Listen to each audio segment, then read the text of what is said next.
Good morning. Welcome to Lake Country Unitarian Universalist Church. My name is Claudette, and my pronouns are she and her. I am your worship leader this week. Welcome to this morning, this day, and this opportunity to be together in community, which is a time of joy, comfort, and sometimes challenges. This Unitarian Universalist congregation is a place where we come to learn more about being human. We're not here because we figured out life's questions or because we think we've got it right. We come here to learn more about being in relationship together, how to listen, how to forgive, how to be vulnerable, and how to create trust and compassion in one another. History, despite its wrenching pain, cannot be unlived. But if faced with courage, it need not be lived again. Lift up your eyes upon the day breaking before you. Give birth again to this dream. I was sitting out in my backyard yesterday, and the birds were just going crazy. And I had a book of poetry. I'm sorry, I always cry. I had a book of poetry, and I was reading it, and I thought it would be a lovely introduction to our time of meditation today. So I would like to read this to you. And it really goes with the book that Reverend Matt read this morning. There were signs all along the way, but I was going too fast to read them. The sign said, "Stop." Slowly, gently, softly, not hurrying, not pushing, not trying to accomplish anything to go anywhere, not trying to be better, stronger, or smarter, not striving to attain anything, even enlightenment, just being, holding still so I can find myself. Holding still so I can be found.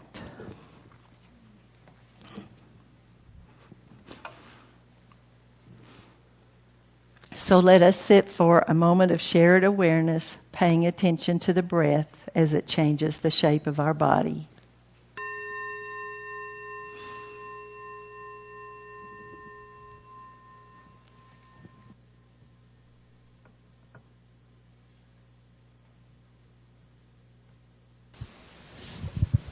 Hello, Reverend Matt. Hi, welcome. Are you going to take me back to 1857? Apparently I am. That's what it says on the script. Well, it sounds like our young nation is really divided on this issue of slavery. I can't abide by the thought of those human beings being tortured in chains.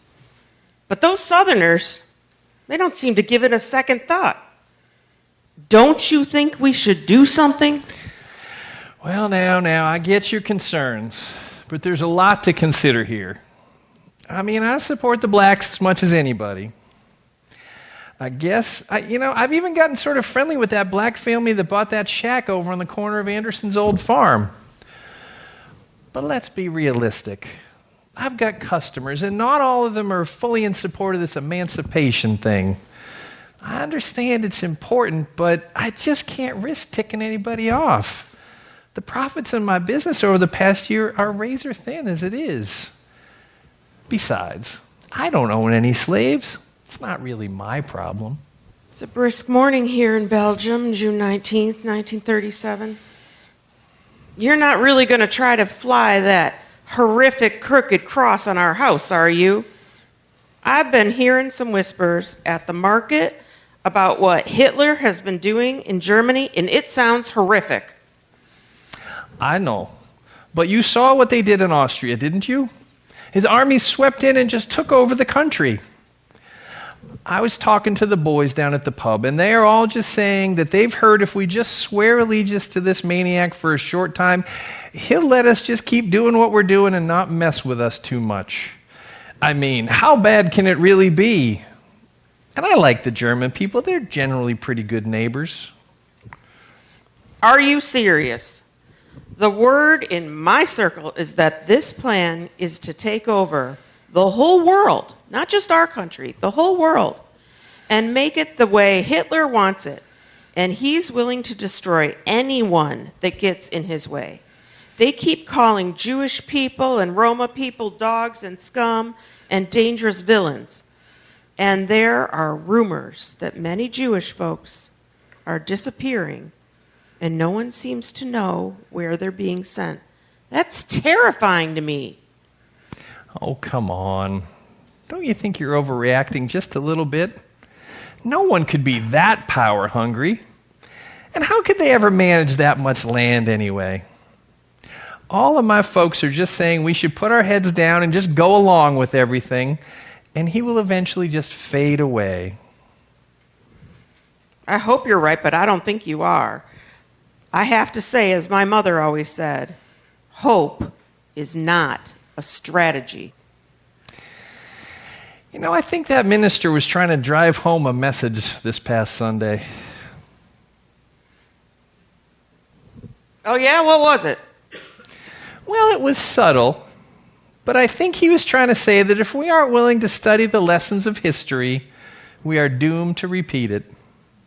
And then there was also this thread of, if not now, when?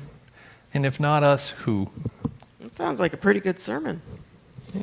Hey, did you see this paragraph? I'm reading the news here in the New York Times, and it says, the latest government counterterrorism manual about anyone that supports transgender people. Listen to this.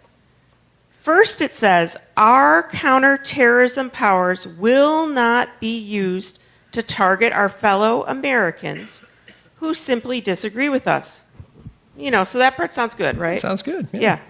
And then, like 2 pages later, listen, I'm really reading this thing.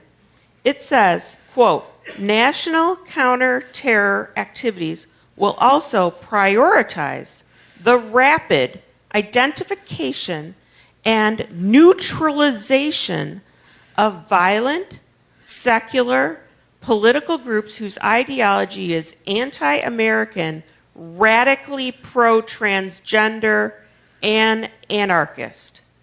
And then, listen to this.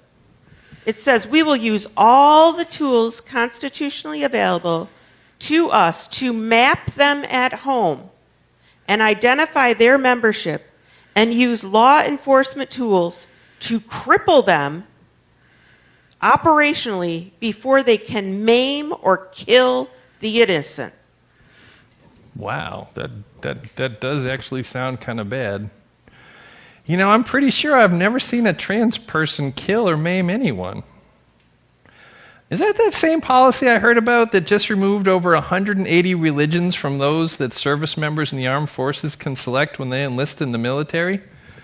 No, that one's actually another memo. I'll read you that in 5 minutes after another cup of coffee. Wow. This is starting to sound a lot like some things I've heard about in history. Do you think there is anything we should think about doing right now? On June 17th, 2021, nary 5 years ago, President Joe Biden signed the Juneteenth National Independence Day Act into law. Doesn't that sound like a million years ago? Can you even imagine that happening today? The legislation made June 19th the 11th official federal holiday in the United States, commemorating the day in 1865 when enslaved people in Galveston, Texas were finally informed of their freedom, more than 2 years after the Emancipation Proclamation. The early Juneteenth celebrations date back to 1866, at first involving church-centered community gatherings in Texas. By the 20s and 30s, communal shared food had become central to these celebrations. In the 60s, these celebrations began to be eclipsed by the nonviolent civil rights movement, but they regained popularity again in the 70s with a focus on African American freedom and cultural arts.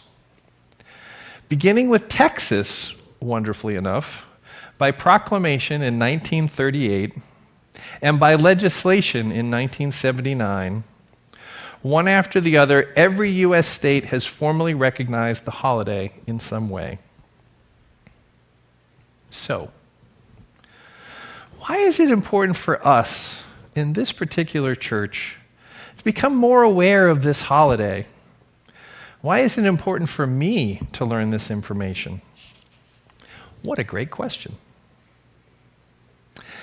The thing that tied each of these little vignettes we shared this morning together is the foundation upon which each of those conflicts took root and took hold in different parts of the world. Each instance, human chattel slavery in the South, the attempted ethnic cleansing of Jewish peoples in the 1940s Germany, the violent backlashes against the civil rights efforts of the 60s, and the current targeting of lawful immigrants and our beloved trans siblings today, all first required the dehumanization of large groups of people.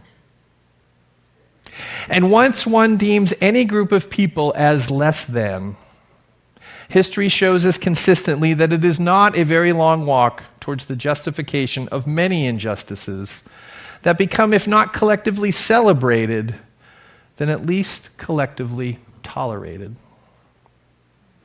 It is sometimes only the lens of history that allows some to see what these chapters in history actually are: atrocities against humanity. Each of the democratically imagined, debated, and eventually codified elements of our Unitarian Universalist faith has passed through the fire of thought, overcome various forms of resistance, both overt and sometimes less so, to eventually become part of the fabric of our shared beliefs. The language of our original first principle, the inherent worth and dignity of every person, emerged from deep debates within the faith tradition after the atrocities of World War II, and a realization that what the world had witnessed only became possible because a majority of the population was led to a place of dehumanizing another fellow group of humans.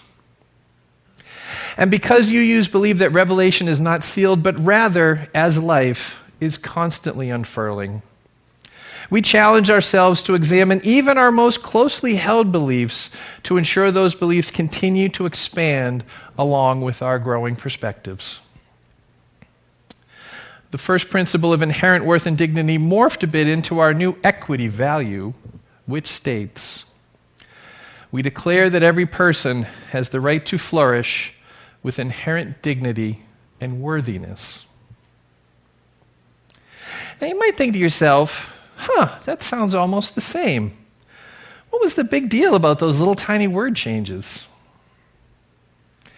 Well, it turns out, if you include a more diverse set of perspectives into your thinking, you open yourself up to the possibility of finding some things that you might not have ever considered from your perch. For example, have you ever visited the Legacy Museum in Montgomery, Alabama? I will admit it is a pretty intense experience, designed to illuminate the blight that slavery imbued upon our nation's history. One of the many things that punches you in the gut is the advertisements posted during the slave auctions. Young buck male, healthy, strong, good worker, obedient, $25. Or young female, potentially good breeding stock, could be used as a house nanny, $18. When you realize your ancestors were traded in catalogs like so much replaceable merchandise, you begin to realize that the kind and innocuous sounding word worth can have a very different meaning than what it might have been originally intended. So from there are discussions and considerations and compromises that ultimately led to this slight shift of phrase from inherent worth to inherent worthiness. When you know better, you try to do better. It seems like a small change, But for some whose lineage cannot be traced back any further than the generation of their ancestors that was plucked from their homes to put to work for the benefit of a conquering peoples, word choices can be a big deal. Each of our new values comes with a covenant attached, a promise that attempts to illuminate how a peoples in support of a shared value might try to live out and thus expand that value in the world. The equity value states, we covenant to use our time, wisdom, attention, and money to build and sustain fully accessible and inclusive communities. These extra covenant statements, each found in each of the new values, move our principles from a static, nice idea that can be printed on a church rafter into a living imperative. It's not just enough to say, I believe everyone has worthiness. If we live our lives in ways that do nothing to address the places in our society where the belief is not yet assumed and where poison and vitriol of hate can be allowed to take root. Sometimes what happens in life is you print off your sermon and it finishes printing and you walk away and you grab your sermon and not all the pages printed because you run out of paper. That's where we are right now. Which is fine, because I know what I want to say. The missing 2 or 3 pages really is invitational, or was invitational. It is the idea to understand that not every single person that listens to this message today is going to react in the same way or is going to do the same things. But anything that happens from this moment forward related to this has value. There are a group of members of the social action team who are very involved in a group that they started called the Black Lives Matter to Wisconsin UUs, and it's become a conglomeration of different faith communities, different UU churches, and they are working with folks from different marginalized communities to find out how we can try to make a difference. And maybe that's more than you have time to commit to, or maybe you have all these other things that are important to you. Maybe you're a family, maybe you're working class parents or working adults who are trying to raise kids, and you just don't have time to devote that much time. You're bringing your kids to a church that is going to encourage them not to believe a certain thing based on religious education, but to really be exposed to different ideas and challenged to wonder what do they think about that, and how does that fit with their worldview, and how can they become better citizens of the world. Just showing up here is sometimes enough. Maybe it's you're involved in a pickup game of basketball at the Y, and somebody says a little joke that's a little off color just to sort of smooth the social fabric and keep things going. And instead of laughing along like you normally would, because that's kind of funny, maybe you stop and pause and say, you know what? I don't think that lands quite right. Tell me more about that. And maybe that doesn't change that person's view. Maybe it does. But maybe somebody sees you doing that, and a little tiny ripple goes out in the pond. Maybe you work in an office, and you are inspired today to do a little bit more research about Juneteenth. And as Rev D said, you come to realize that red is the symbolic color of this holiday. And maybe you decide to pull out that ugly red shirt that your spouse can't stand, and you wear it to the office. And maybe nobody notices, except your one African American coworker that does. And maybe that's the difference that you made today. I don't come up here to say that I have all the answers. I don't come up here to say that just putting on a show and kind of doing little things is enough. But if what you can do and what you have from where you are is a little thing, then do that little thing. And if you can do a little bit more, then do a little bit more.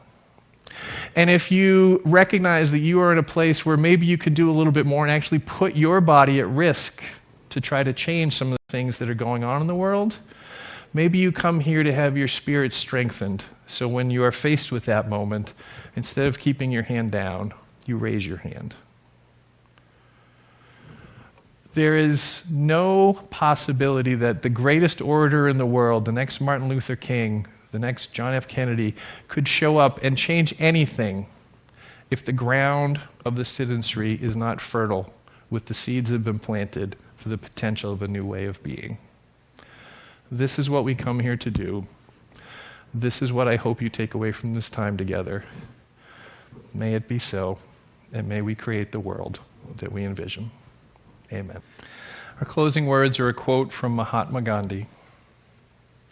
A principle is a principle, and in no case can it be watered down because of our incapacity to live it into practice.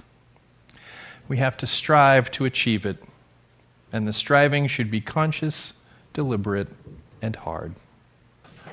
A lot of folks that are new to Unitarian Universalism come to us because they heard, hey, you can go there and believe anything. Well, sort of. But the real work of this faith is to bring those beliefs in your heart out into the world. And that takes intention. And the fact that so many people raise their hand aware of what Juneteenth is, I know that there are people that are doing this work, and that bounces me out of here to run off to go to this wedding. So I wish I could stay around and have conversations, because I'm sure there are some good conversations to be had in the social hall, but I'm sure you will have those conversations, and I'm sure you will leave here like infused with spirit and inspired to go just make one little difference. That one little extra thing that you do, that each of us does, is what changes the world. May it be so.